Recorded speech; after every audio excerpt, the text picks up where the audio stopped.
La voz del gran maestre se extinguió en los ecos sepulcrales de aquella cámara subterránea, mientras el círculo de caballeros permanecía genuflexo ante la reliquia. Yo, Gerard de Montfort, último de los neófitos, observaba cómo las llamas de los cirios proyectaban sombras danzantes sobre los rostros hieráticos de mis hermanos templarios. Aquella noche de 1307, en la profundidad oculta de nuestra encomienda parisina, se palpaba un hálito de inefable desasosiego, como si la vasta maquinaria del destino hubiese comenzado a girar sus engranajes en contra nuestra. La reliquia, un lienzo de procedencia bizantina labrado con arabescos indescifrables, parecía absorber la tenue luminosidad, devorando la luz tal como el abismo que se cernía sobre nuestra orden. Ninguno de nosotros podía sospechar que las primeras luces del alba traerían consigo el estruendo de los martillos leales sobre nuestras puertas y el inicio de una persecución que, como un sudario impregnado de sangre, nos cubriría a todos por igual. Había ingresado en la Orden del Temple apenas 3 primaveras atrás, cuando los rumores acerca de nuestras prácticas heréticas eran todavía tenues susurros en las alcobas de la corte francesa. Mi padre, un modesto caballero de la Borgoña, había perecido en las cruzadas sin otro legado que su espada mellada y un puñado de deudas. La milicia cristiana se presentaba como mi único refugio ante la indigencia. Y fue así como, tras los rigurosos ritos iniciáticos, me convertí en uno más de aquellos monjes guerreros que, parapetados tras su manto de inmaculada blancura, ocultaban secretos que la cristiandad jamás debería conocer. La liturgia nocturna concluyó con palabras pronunciadas en una lengua arcana que solo los más veteranos comprendían. Jacques de Molay, nuestro venerable gran maestre, guardó la reliquia en un relicario de plata labrada y me entregó una llave de hierro forjado. Su mirada, penetrante como la hoja de un puñal damasceno, se clavó en mis ojos. Esta noche dormirás custodiando el tesoro, hermano Gerard. Las estrellas no son adversas y presagio que nuestros enemigos se aproximan. Si el destino nos es saciado, deberás llevar este objeto a la encomienda de Tarragona, donde nuestros hermanos hispanos te proporcionarán salvoconducto. Asentí con la solemnidad que la ocasión requería, aunque un estremecimiento recorrió mi espina dorsal. Los augurios del gran maestre rara vez erraban, pues se decía que había aprendido las antiguas artes adivinatorias durante su larga estancia en Tierra Santa. La cámara del tesoro era una estancia octogonal excavada bajo los cimientos de nuestra casa capitular. Sus muros de piedra rezumaban una humedad ancestral y el aire quedaba impregnado de un olor a incienso y a metal oxidado. Mi vigilia transcurría silenciosa mientras contemplaba el relicario sobre el pedestal. Una irreprimible curiosidad me impelía a examinar nuevamente aquella reliquia que, según susurraban los hermanos más ancianos, no procedía de los santos lugares cristianos sino de templos más antiguos que el propio tiempo. Cedí a la tentación cuando el reloj de arena marcó la medianoche. La llave giró con un chirrido metálico y la tapa se abrió revelando el lienzo. Bajo la mortecina luz de mi lámpara de aceite, los símbolos bordados parecieron cobrar vida, retorciéndose como sierpes sobre la tela. Eran caracteres que semejaban una amalgama de escritura copta y siríaca, pero ninguna de las lenguas que había aprendido durante mi formación me permitía descifrarlos. En el epicentro del tejido, bordado con hilos que refulgían con una tonalidad cobriza bajo la luz trémula, se apreciaba una figura antropomórfica bicéfala. Un ser con 2 rostros contrapuestos, uno mirando hacia el pasado y otro hacia el porvenir, como el antiguo Jano. Pero había algo perturbador en su representación. Las facciones no eran humanas, sino una aberrante hibridación entre hombre y bestia. Mis dedos gozaron involuntariamente los contornos del bordado y una sensación de vértigo me inundó. El mundo a mi alrededor comenzó a desdibujarse, como si los sólidos muros de piedra se disolvieran en una bruma fantasmagórica. Y entonces lo percibí, un olor acre a madera quemada, gritos de agonía y el tintineo metálico de armaduras acercándose. La visión se manifestó con una nitidez abrumadora. Vi a mis hermanos templarios arrastrados por las calles de París, encadenados como bestias. Contemplé las piras donde sus cuerpos se retorcían entre las llamas mientras una multitud enfervorecida los maldecía. Observé el rostro contrahecho de Jacques de Molay pronunciando una maldición contra el rey Felipe y el papa Clemente antes de que las llamas consumieran su carne mortal. Y en el centro de aquel holocausto, como un espectro impertérrito, la figura bicéfala del lienzo sonreía con sus fauces inhumanas. Un golpe seco sobre mi cabeza me devolvió bruscamente a la realidad. La sangre manaba profusamente de una herida en mi sien, y a través de la neblina rojiza que empañaba mi visión, distinguí la silueta de Fray Ademar, el bibliotecario de la orden. Insensato, masculló con un rictus donde se entremezclaban el desprecio y el pavor. Has despertado al vigilante. Ahora ya no hay salvación para ninguno de nosotros. Antes de que pudiera articular respuesta alguna, el estrépito de trompetas y cascos de caballos quebró la quietud de la noche. Las campanas de la encomienda repicaron con desesperación. La hora aciada había llegado. Los esbirros del rey están aquí, susurró Ademar con voz trémula, tal como estaba escrito en los códices caldeos. El ciclo se repite. Con movimientos precisos, el anciano monje extrajo el lienzo del relicario y lo introdujo en un tubo de cuero que me entregó junto con un pergamino sellado. Debes huir, Gerard. Utiliza el pasadizo que conduce a las catacumbas. Lleva esto hasta el monte Canigó, en la cordillera pirenaica. Allí un círculo de piedras marca la entrada a una gruta. Deposita el lienzo en el altar de piedra negra y pronuncia las palabras que encontrarás en este pergamino. Solo así podrás sellar nuevamente al ente que has liberado. La confusión y el terror pugnaban en mi espíritu mientras Ademar me empujaba hacia una losa que, tras ser desplazada, revelaba un angosto pasadizo descendente.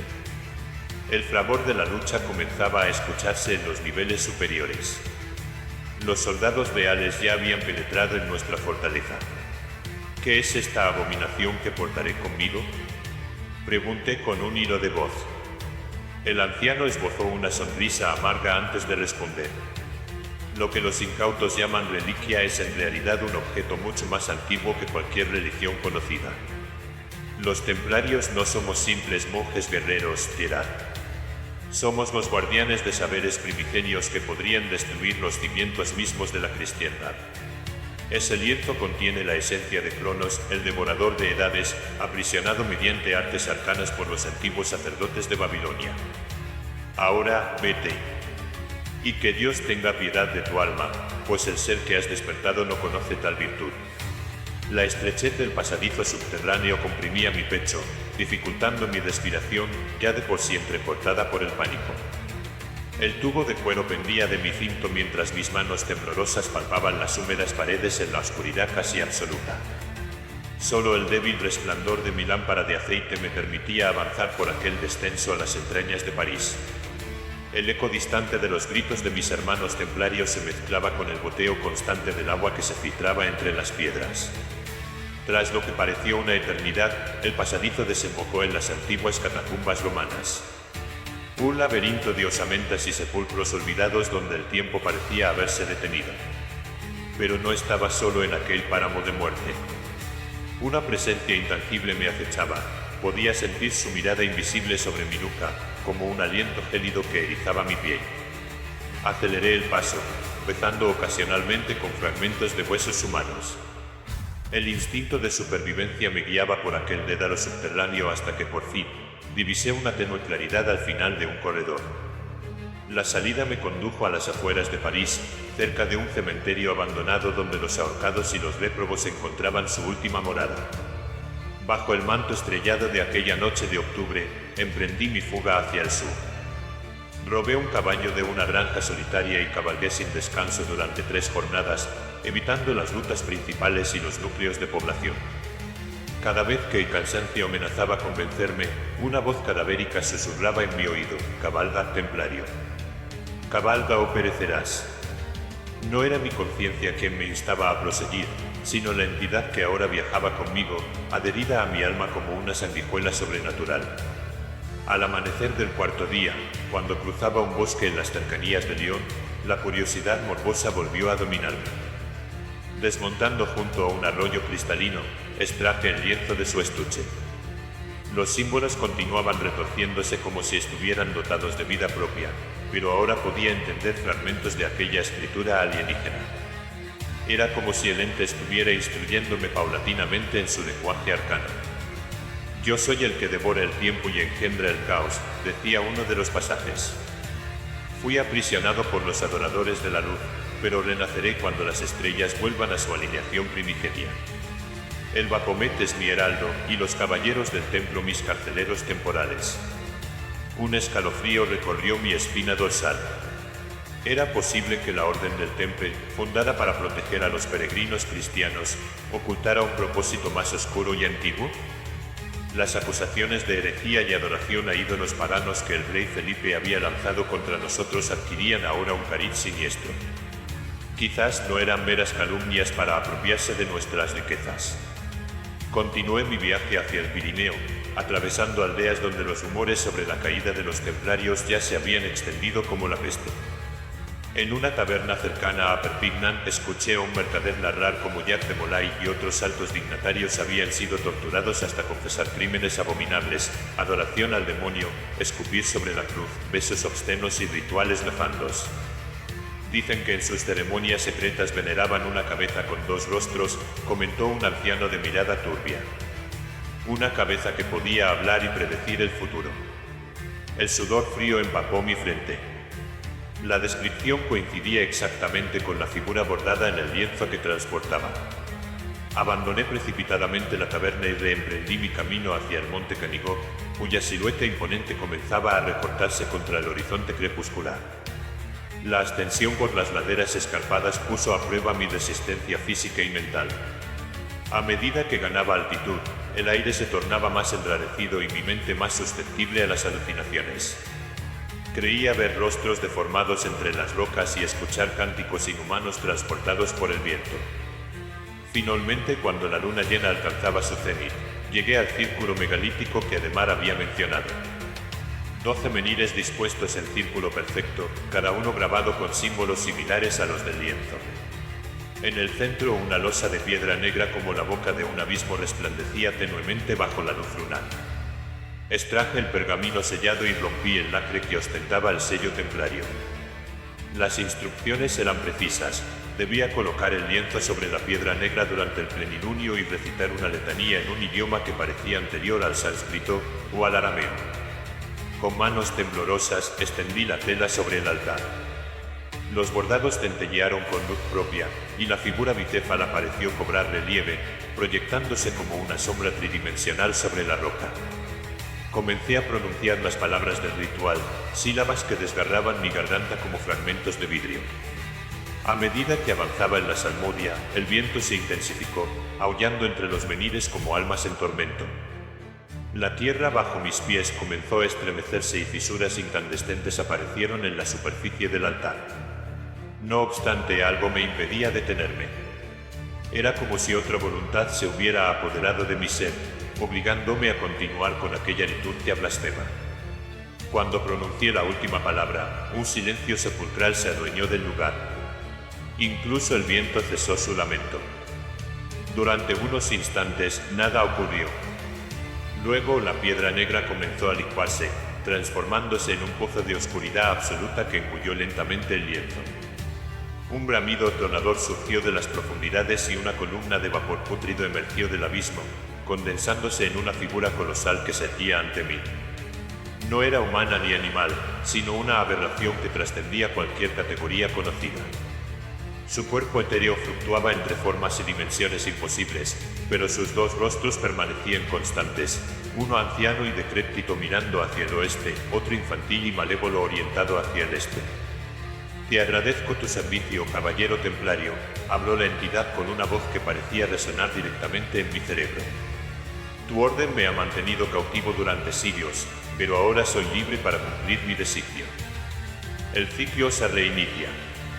Caí de rodillas, sobrecogido por un terror primigenio. Comprendí entonces la verdadera misión de los templarios. No éramos defensores de la fe cristiana, sino guardianes de un secreto ancestral que ahora, por mi negligencia, había sido liberado. ¿Qué eres?, balbuceé con un hilo de voz. La abominación extendió lo que parecían ser extremidades etéreas hacia las estrellas. Soy el Cronarca, el soberano del tiempo y el caos. Estuve presente cuando el primer átomo se formó y contemplé la muerte del último sol. Los humanos me han dado muchos nombres, Jano, Aion, Zurban, pero ninguno alcanza a comprender mi verdadera naturaleza. Sus ojos, pozos de negrura cósmica, se clavaron en los míos. Tu especie siempre ha temido al tiempo intentando mesurarlo, contenerlo, comprenderlo. Los templarios descubrieron la verdad en las minas subterráneas de Jerusalén, que el tiempo no es lineal sino cíclico, y que cada ciclo concluye con la destrucción y el renacimiento de todas las cosas. Un ruido similar al crujido de 1000 huesos quebrándose anunció la aparición de una grieta en el firmamento nocturno. A través de ella pude vislumbrar un paisaje imposible, ciudades de geometrías aberrantes, mares de fuego líquido y criaturas que desafiaban cualquier concepción de la anatomía. Contempla el futuro de tu mundo, templario. Contempla el caos que se avecina. La visión me resultaba insoportable. Mi mente se fragmentaba ante la imposibilidad de procesar aquellas imágenes. Con un último resquicio de voluntad, recordé las palabras finales del pergamino: si el ritual fracasa, solo el sacrificio voluntario de sangre inocente puede restaurar el sello. Desenvainé mi daga templaria y sin vacilar, la hundí en mi propio pecho. Mi sangre brotó copiosamente, empapando la piedra negra que comenzó a solidificarse nuevamente. La entidad aulló con furia cósmica mientras era succionada de vuelta hacia el abismo. Insensato. Solo has aplazado lo inevitable. Volveré cuando el ciclo se complete nuevamente. Cuando los guardianes fallen, como siempre fallan. Mis fuerzas me abandonaban mientras la grieta en el cielo se cerraba. Antes de que la oscuridad me engullera por completo, tuve una última visión. Vi a los templarios de futuras generaciones, ocultos entre las sombras de la historia, manteniendo su vigilia eterna.